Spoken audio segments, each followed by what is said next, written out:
Some nights, life quietly asks what kind of person you really are. This story begins on one of those nights, behind a tired little diner at the edge of a forgotten highway. The rain had just stopped, leaving the alley slick and shining under a flickering neon sign that hummed like a lonely insect. The air smelled of fryer oil, wet asphalt, and coffee that had been on the burner too long. A metal dumpster crouched beside the back door, its lid propped open, steam and stray napkins drifting into the cold.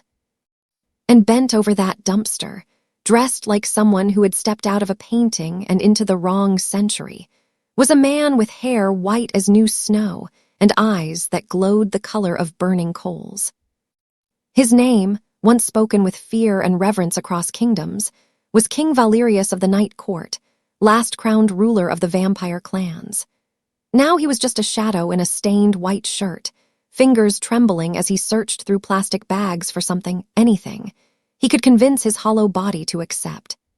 Grease smeared his pale hands when he found a half-eaten burger, its buns soggy and cold, and for a long moment he simply stared at it.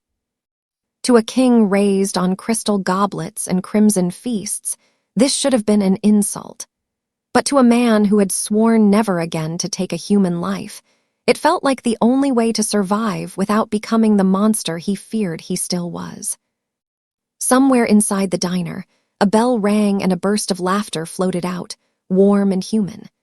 The sound struck him like a memory.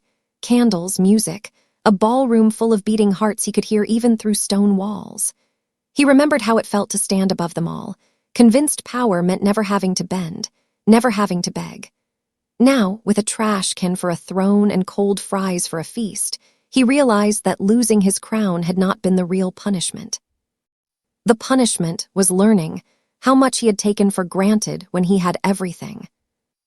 The back door swung open with a soft creak and a rush of brighter light. Valerius flinched, his fingers tightening on the greasy burger, instinct demanding he vanish into mist and shadow. But hunger had slowed his reflexes, humility had tied invisible weights to his limbs, and the world did not blur around him this time.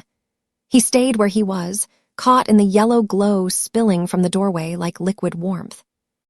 A young woman stepped out, balancing a metal tray in one hand and pushing the door with her hip. Her pink waitress uniform was wrinkled from a long shift, a pen was tucked behind her ear, and tiredness rested in the corners of her eyes. Yet there was something steady and gentle in the way she held herself, like someone who had lived through hard days and decided, quietly, to stay kind anyway. Her name tag read, Lena, but the universe didn't need a name tag to recognize a good heart when it saw one. She almost dropped the tray when she saw him. For a second, the alley froze, his glowing red eyes locking on her surprised brown ones, the night wind holding its breath between them. She saw the sharp lines of his cheekbones, the old-fashioned cut of his white shirt and sweeping coat, the way his silver hair fell like silk over his shoulders. And then she saw something else, something that pushed past every horror movie she had ever watched. She saw shame. Deep, aching shame, in the way his shoulders hunched over the trash, as if he expected to be kicked, not spoken to. "You're going through the garbage," she said softly, words slipping out before fear could shape them into anything cruel. Valerius looked down at the ruined burger in his hand, then slowly back up at her, his eyes dimming from bright red to a softer, haunted glow. His voice, when he finally answered, was low and elegant, carrying the ghost of distant castles and echoing halls. "I will leave," he murmured. "Forgive the intrusion. I meant no offense to your realm." The way he said realm made the alley seem, for half a heartbeat, like the edge of something much larger. Lena's fingers tightened around the tray. Her heart was beating faster now. He could hear it, each thump like a drum in the quiet. Hunger rose in him with frightening speed, old instincts snapping awake, telling him how easy it would be to close the distance, to sink back into the life he had promised to abandon. He stepped back instead, nails biting into his own palm, forcing himself away from the sound of her pulse. Most people, Lena knew, would go back inside and lock the door. The man in front of her looked wrong in too many ways. too pale, too still, too otherworldly. His eyes were not the eyes of someone who had simply fallen on hard times. They were the eyes of someone who had seen centuries and carried every one of them like a stone. Yet there was something else there too, something that pushed against her fear, a quiet, desperate politeness. He was standing beside a dumpster, holding trash, and still he spoke like a gentleman, asking to leave a ballroom he didn't belong in. "You hungry?" she asked, the words coming out gentler than she expected. Valerius hesitated. No one had asked him that in a very long time. They had asked what he wanted, what he commanded, what he demanded. But hungry was a human word. It belonged to truck drivers and single moms on late shifts and kids sneaking fries off their friends' plates. To admit hunger for a king was to admit weakness. And yet here he was, fingers shaking around a garbage-stained burger. "I am fine," he lied, the syllables brittle in the cool air. Lena noticed the way he swallowed after he said it, as if the lie scratched on the way down. She glanced at the burger, then at the veins standing out faintly against the whiteness of his wrist. Something inside her, the part that remembered nights counting tips to see if she could pay the rent, the part that remembered watching her little brother pretend he wasn't hungry so she could eat, refused to walk away. Maybe he was dangerous. Maybe he was strange. But right now, he mostly looked like someone the world had kicked until it forgot he used to stand tall. "You're a terrible liar," she said, a small, nervous smile tugging at one corner of her mouth. His eyes widened just a fraction, as if no one had spoken to him like that in longer than he could remember. There was no fear in her voice, only a tired, familiar kind of teasing she might use on a regular customer who always swore he didn't want dessert. It threw him off balance more than any weapon could have. From inside the diner came the muffled sound of cartoons and a child's giggle. A little boy's face appeared briefly in the round window of the back door, cheeks pressed to the glass, dark curls haloed by fluorescent light. He stared out at Valerius with open curiosity, not yet old enough to mistake different for dangerous. The vampire king snapped his gaze away, suddenly aware of his own hands, the dirt under his nails, the centuries of stories about monsters that children were still told at bedtime. Lena followed his glance, then set the metal tray down on a nearby crate. Steam curled from under its silver lid, carrying the smell of real food: grilled chicken, mashed potatoes, a roll brushed with butter. It was the staff meal she hadn't had time to eat. Without quite knowing why, she stepped closer to him, close enough now to see the almost invisible crack in his confident posture, the line of someone who had been strong for too long and didn't know how to stop. "You don't have to eat from there," she said quietly, nodding toward the dumpster. "Not while I'm on shift." He stared at her as if she had spoken in a language older than his own. Lightning flickered far off over the hills, throwing pale light across the alley, reminding him of storms that had once bowed to his will. No human had ever offered him kindness when they saw what he truly was. They had offered bargains, fear, worship, hatred. But this girl with pen ink on her fingers and tired eyes was offering him something smaller and somehow much greater, a seat at her table. "You do not know what I am," he warned, a shadow crossing his face. His voice deepened, the air around them seeming to cool by a few degrees. "You should be afraid."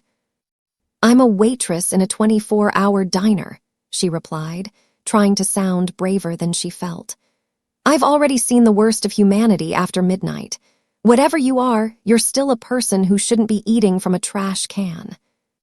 Her words landed in him like a stake of light instead of wood. A person, not a beast, not a legend, not a king. For the first time in years, he wasn't sure which of those hurt more to lose. From inside, the boy pressed his hands to the window again, watching them with big, hopeful eyes, as if he were seeing the beginning of a story he didn't want to miss. Lena picked up the tray, the lid rattling softly, her heart still racing but her feet refusing to move backward. She held the tray toward Valerius like an offering, like a truce. "Come in," she whispered, as if speaking any louder might break the fragile courage between them. "Dinner's warm." The words wrapped around him with more power than any ancient spell. Old rules stirred in his mind, rules he had once mocked when priests muttered them over doorways. A creature of the night cannot cross a threshold uninvited. A heart steeped in darkness cannot touch the light of a home freely given. He had laughed at them once. Now, standing in the glow of a flickering back-door bulb, he felt those forgotten laws press against his skin like invisible hands. He stepped toward the door, every muscle in his body tight, as if the air itself were turning to glass around him.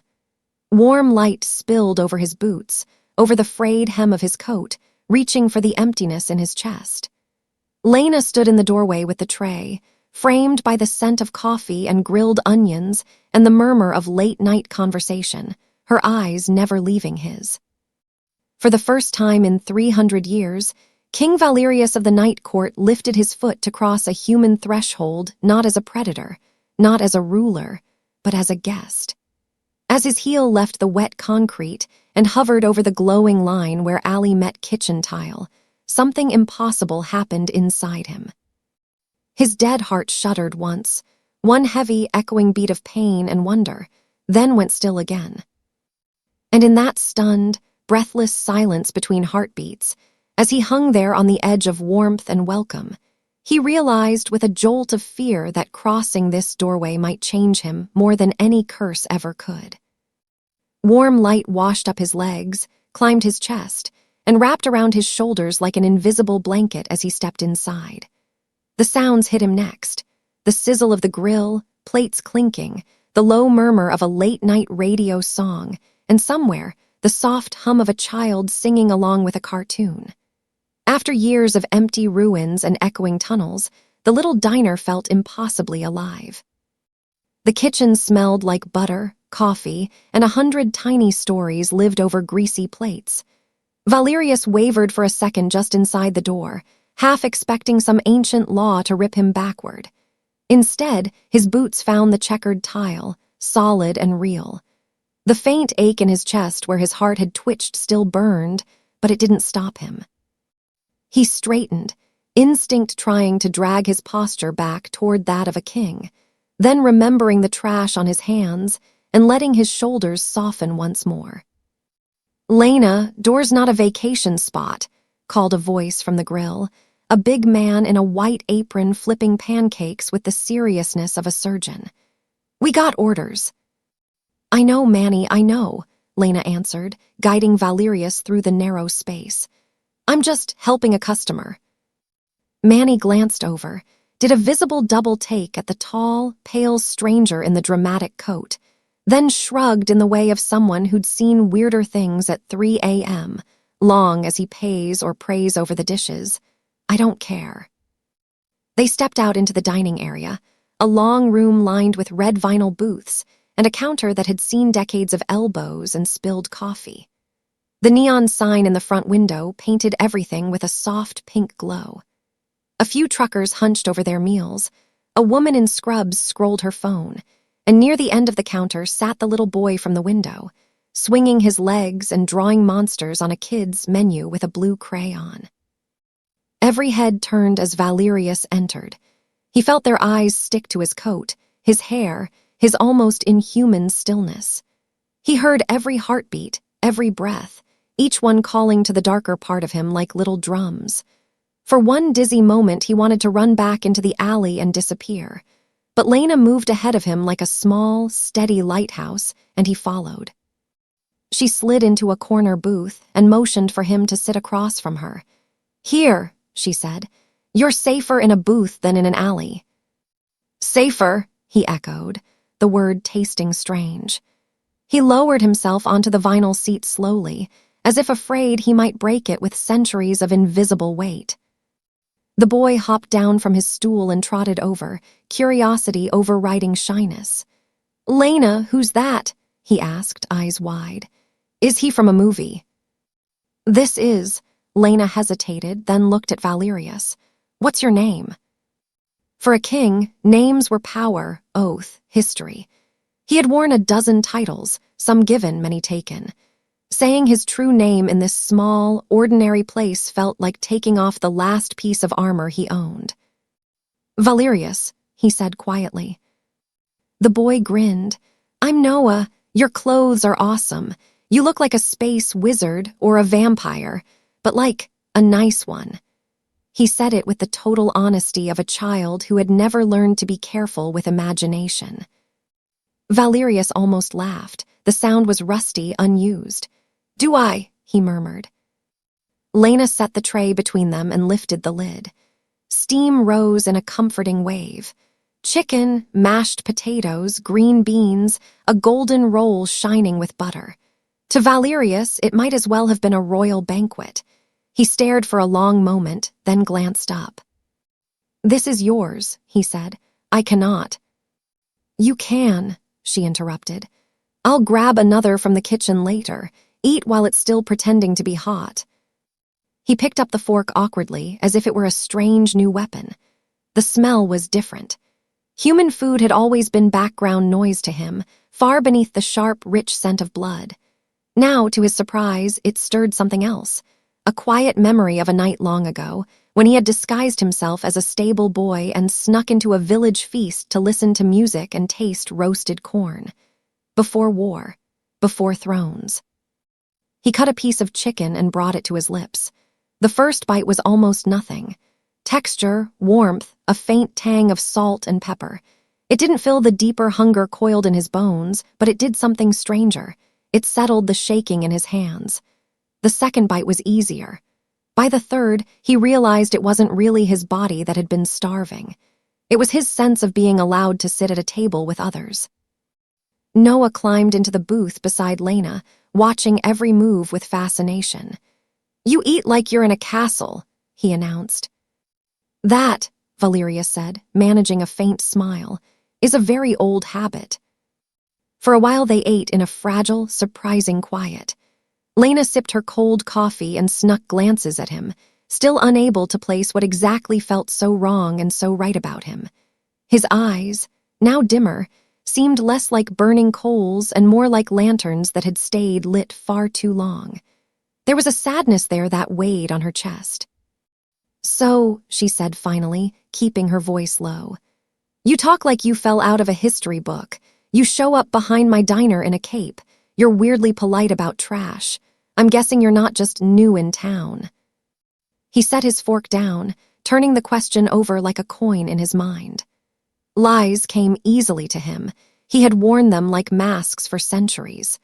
But the warmth of the diner, the cheap decorations, the way Noah leaned on his elbow as if he were already family, it all made lying feel heavier than the truth. Once, he began slowly, there was a kingdom that lived in the shadows of the world. Its people fed on blood and fear. They believed they were above all others. Their king believed it most of all. Lena's gaze sharpened. Noah listened like he was hearing a bedtime story. This king grew tired of war, Valerius continued, fingers tracing the edge of the plate. He saw too many faces staring up at him in terror. One day, he refused to lead another battle. He ordered his armies to stop hunting, to seek another way. His own court called it weakness, betrayal.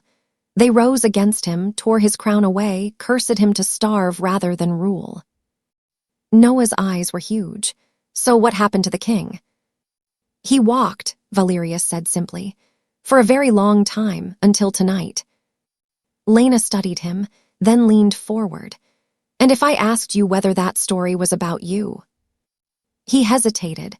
The truth sat between them like a coin on a table. I would ask you, he said quietly, if it would change the way you look at me. Lena held his gaze. Somewhere in her mind, images from movies tried to crowd in fangs, capes, screaming. But they weren't as loud as what she saw in front of her. A proud man hunched over a plate of chicken, hands still shaking from hunger and humiliation, doing everything he could not to scare a child who already adored him. I don't know, she admitted, but I think every king is just a person before someone puts a crown on his head, and people can change, even if it takes a few hundred years. Her words struck him harder than any blade. People can change. His court had never believed that. Maybe he hadn't believed it either, not really, not about himself. Before he could answer, the bell over the diner door jingled sharply. A group of 3 men stumbled in, jackets smelling of beer and cold air. They laughed too loud, voices scraping the quiet. One of them, tall with a red baseball cap and a swagger that said he enjoyed being the loudest problem in most rooms, slid onto a stool and banged the counter. "Hey, sweetheart," he called to Lena. "We're starving over here." Lena's shoulders tightened. "Be right there," she said, rising from the booth. Valerius watched the way the man's eyes followed her, the way his smile sharpened when she passed, and something old and dangerous woke in him. He had once ordered armies with less irritation than this. Noah noticed, too, his small jaw setting. Lena poured them coffee, took their orders, tried to ignore the half-drunk flirting. When the man in the cap reached out and lightly grabbed her wrist, laughing at some joke only he found funny, Valerius was already standing. He did not move quickly. He didn't need to. The air in the diner seemed to narrow around him as he crossed the room, a subtle drop in temperature following his steps. Conversation dimmed. He reached the counter and stopped a pace away, every line of his body calm and precise. "Sir," he said softly, his voice cutting clean through the noise, "you are holding the hand of the person who fed you once tonight already. I suggest you release her before she thinks better of it." The man turned, ready to bark at whoever dared talk to him like that. Then he met Valerius's eyes. For just a heartbeat, the king let a sliver of his power show. The red in his gaze deepened, shadows curling at the edges. It wasn't a threat of violence so much as the absolute certainty that this was not a man to test. The drunk bravado on the man's face faltered. His grip loosened. "Relax, man," he muttered, withdrawing his hand. "Didn't mean anything by it." "You rarely do," Valerius replied, voice still calm. "That is the problem." Lena exhaled slowly, rubbing her wrist. Their eyes met, and in that glance passed 1,000 unspoken thank yous and a new, sharp worry. How much power was he holding back? What else lived beneath that pale skin? Noah looked at Valerius like he was seeing a superhero. "That was awesome," he whispered when Valerius returned to the booth. "You didn't even punch him." "Violence is easy," Valerius said, lowering himself back into his seat. "Stopping before you use it is the hard part." Across the diner, the man in the cap grabbed the remote and flipped channels, grumbling. The television above the counter flickered from a game show to the local news. A reporter stood in front of a burning warehouse, yellow tape fluttering behind her. "Authorities are still baffled by the series of strange attacks," she was saying. "Witnesses describe cloaked figures and symbols burned into the walls." The camera cut close on a smoking beam. Branded into the blackened wood, glowing faintly even through the ash, was a sigil, a crown of thorns wrapped around a crescent, done in lines of fire. Valerius's hand tightened around his fork until the metal bent. He knew that mark. It was the emblem of the night court, the sign of his house. Only now someone had twisted it, added jagged lines that turned the crescent into a broken fang, the work of his usurper, his brother. Lena followed his stare to the screen, then back to his face. "That symbol," she began. "Is a promise," Valerius whispered, his voice suddenly distant. "A promise of war." Headlights swept across the windows, far too bright, too deliberate to be a passing car. Valerius's ears caught the soft slam of doors outside, the click of metal, the faint smell of cold iron and something older, the scent of his own kind. He realized with a slow, sinking dread that the night court's shadow had already reached farther than he'd allowed himself to believe. "They found me," he said under his breath, more to himself than to anyone else. Lena's fingers tightened around her coffee mug. "Who?" she asked. Before he could answer, the bell over the door rang again, and 2 dark silhouettes stepped into the diner, bringing the storm with them. The newcomers crossed the threshold with the wary grace of people who expected trouble in every room. The first was a tall woman in a long, weather-worn coat, her hair pulled back, silver glinting at her throat where a small pendant rested. Her eyes swept the diner in one smooth, practiced motion, cataloging exits, faces, threats. The second was an older man with a lined, careful face and hands that looked like they'd held both weapons and prayers. To anyone else, they might have just looked like tired travelers. To Valerius, every detail screamed of the old war, the faint scent of herbs and iron on their clothes. The way the man's heartbeat stayed slow and steady, even as his eyes brushed over Valerius and returned a little too quickly. The tiny scars at the woman's wrist where silver had once bitten deep. Hunters. They chose stools at the far end of the counter. Lena, trying to keep her hands from shaking, grabbed 2 menus and walked over. Valerius tracked every step, ready to move, mind racing through plans that all ended badly for someone. "What can I get you?" Lena asked, voice as neutral as she could make it. "Coffee," the man said. "Black." His gaze flicked briefly to Noah and Valerius in the corner booth. "And maybe whatever passes for pie in this place." The woman didn't take a menu. "Same, and information," she added quietly. "We're looking for someone." Lena poured their coffee, feeling the air press in around her. "Yeah, night like this, lots of people looking for lots of things." The woman smiled, but it didn't reach her eyes. "This one's hard to miss. Tall, pale, dresses like he's allergic to the 21st century." Lena's fingers almost slipped on the coffee pot. She forced herself to keep pouring, to breathe. "Sounds like a Halloween party guest who got lost," she joked weakly. "Something like that," the man replied. Across the room, Noah leaned in close to Valerius. "They're talking about you," he whispered, not nearly as quiet as he thought. "I am aware," Valerius murmured.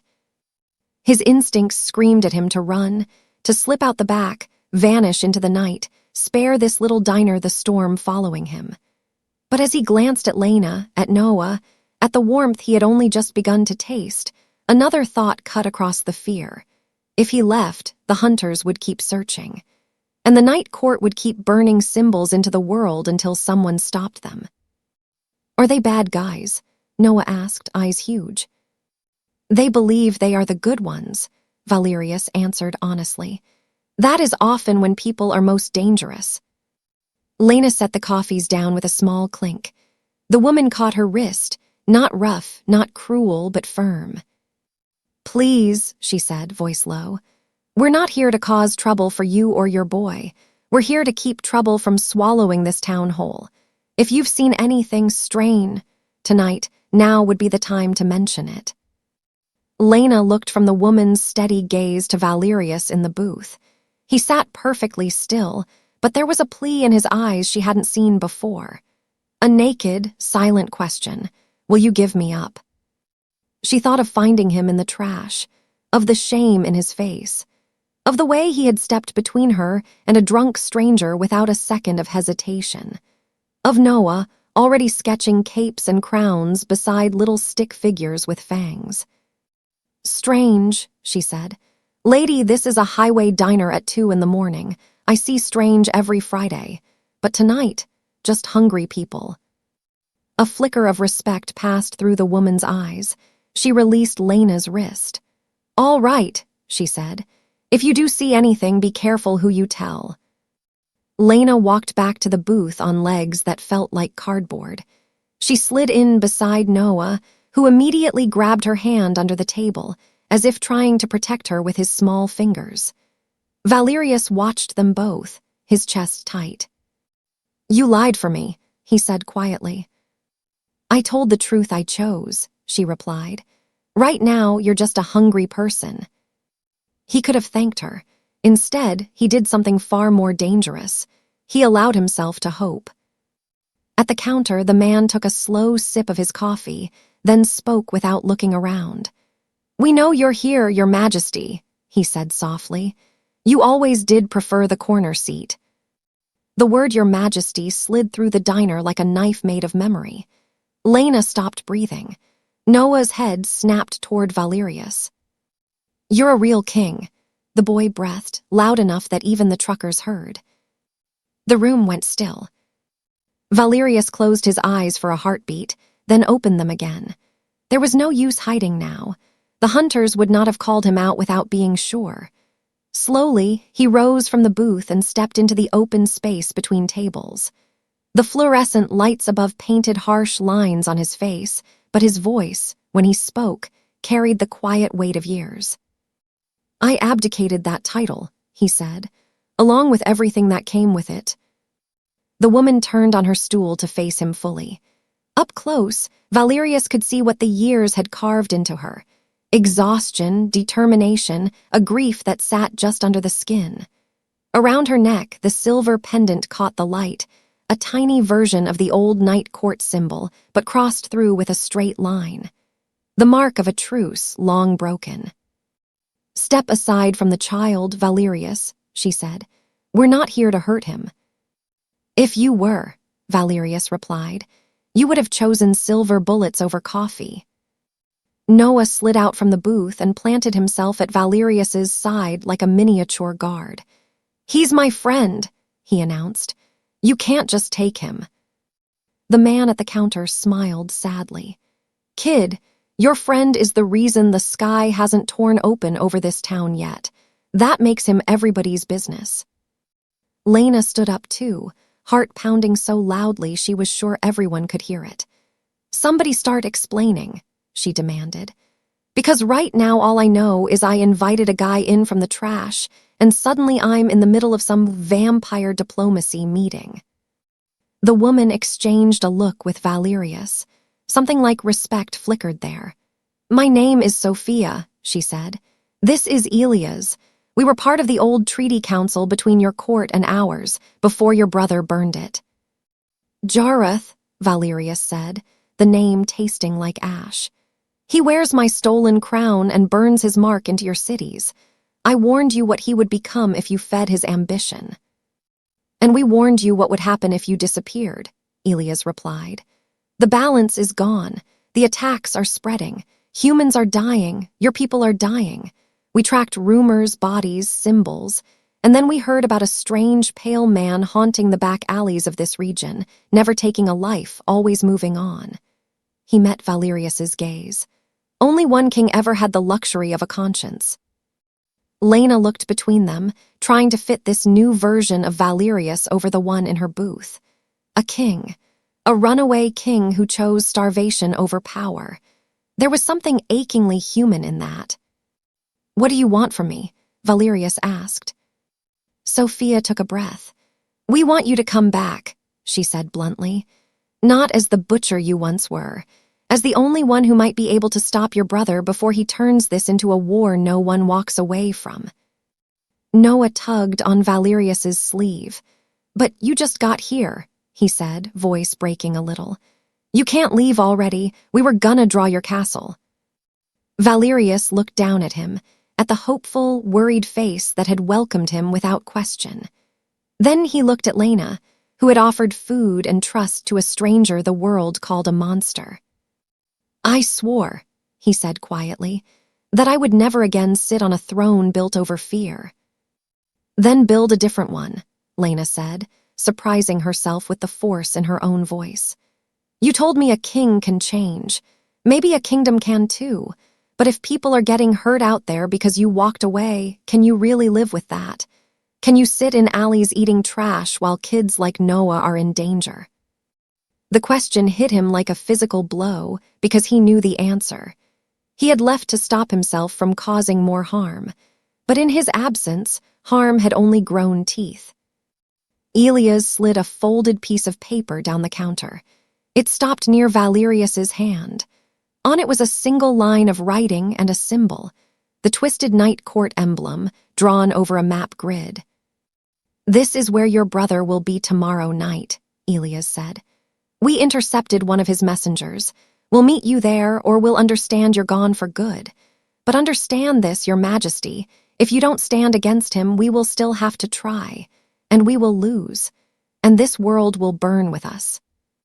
Silence settled heavy over the diner. The truckers stared, forgotten plates cooling. Manny watched from the kitchen doorway, spatula in hand, a frown cutting deep into his forehead. Valerius picked up the paper with shaking fingers.